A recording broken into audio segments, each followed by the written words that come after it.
যখন কোনো বান্দা সূরা ফাতিহার একটা করে আয়াত বলে আলহামদুলিল্লাহি রাব্বিল আলামিন, সঙ্গে সঙ্গে আল্লাহ জবাব দিয়ে বলেন হামিদানি আবদি, বান্দা তুই আমার প্রশংসা করলি।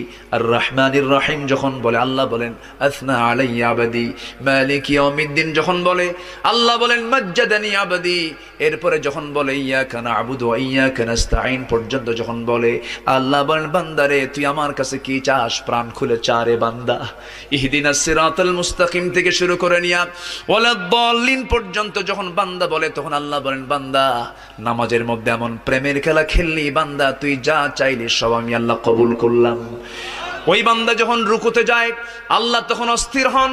ওই বান্দা যখন সিজদায় যাওয়ার জন্য প্রস্তুতি নাই, সমস্ত ফেরেশতাকে ডাক দিয়ে বলেন ও ফেরেশতারা, এই বান্দাগুলো আমাকে দেখলো না, রাসূলকে দেখলো না, কোরআনকে দেখে হাদিসকে বিশ্বাস করে আমাকে খুশি করার জন্য তার সবচেয়ে সম্মানজনক